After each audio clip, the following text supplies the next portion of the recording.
চুল দাড়ি ব্যক্তিগত স্বাধীনতার মধ্যে পড়ে, মানবাধিকার লঙ্ঘনের আওতায় পড়ে। তার ইচ্ছার বিরুদ্ধে আসলে চুল কাটা হচ্ছে। এই দেশের চলাফেরার স্বাধীনতা আছে, তার ইচ্ছার বিরুদ্ধে যে চুল কাটাটা এটা কোনোভাবেই লিগ্যালিটি কাজ হবে না। কারো স্বাধীনতার ভিতরে এমন হস্তক্ষেপ করা এটা আসলে ঠিক না।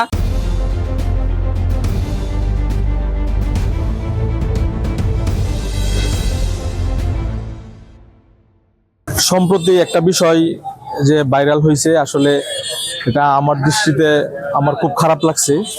আমরা বিগত দিনে আরো আগে দেখছি যে এই ধরনের যে মানসিক ভারসাম্যহীন মানুষকে যারা হয়েছে পরিষ্কার পরিচ্ছন্ন করে দেয়, তারা তাদেরকে বুঝায়া এবং তাদেরকে হচ্ছে আদর মানে সুন্দর করে এক জায়গায় নিয়ে যায়, তারা হচ্ছে এটা মানে গোসল করায়, চুল কাটিয়ে দেয়, দাড়ি কাটিয়ে দেয়।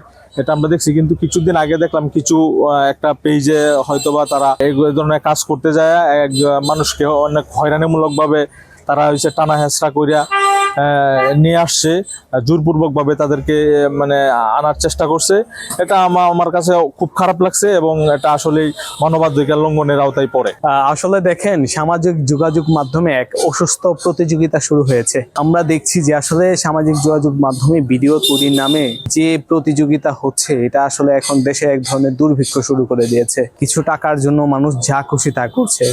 আমরা গত কিছুদিন আগে দেখলাম যে আসলে ময়মনসিংহে একজন বৃদ্ধকে আসলে ধরে তার ইচ্ছার বিরুদ্ধে আসলে চুল কাটা হচ্ছে। একজন মানুষের ব্যক্তিগত স্বাধীনতা রয়েছে, আমি আমার চুল কতটুকু রাখবো, আমি কি পোশাক পরবো, এটা আমার একেবারে ব্যক্তিগত স্বাধীনতার মধ্যে পড়ে। বসুন্ধরা ডায়াপেন্ট এখন আরো উন্নত। এই hot air through top sheet দ্রুত শোষণ করে সোনামণিকে দেয় কোমল অনুভূতি। যখন কেউ আমার স্বাধীনতায় হস্তক্ষেপ করবে, এটা আসলে মেনে নেওয়া যায় না। এই সামাজিক যোগাযোগ মাধ্যমে এখন যা শুরু হচ্ছে, এগুলোতে আসলে নিয়ন্ত্রণ আনা দরকার। এবং এই প্রতিযোগিতা যদি আসলে বন্ধ না হয়, তাহলে সামনের দিনগুলোতে আরো ভয়াবহ রূপ আমরা কিন্তু দেখতে পারবো। একজন মানুষকে, একজন সাধুকে যদি এভাবে তার ইচ্ছার বিরুদ্ধে যদি এই কাজগুলো করা হয়, এটা তার উপর দিয়ে কতটুকু যাচ্ছে, এটা আসলে এখন ভাষায় প্রকাশ করার মতো না। আমার ইচ্ছার বিরুদ্ধে যদি আমার চুল কেটে দেওয়া হয়, ওইটাই তো আমি মেনে নিব না।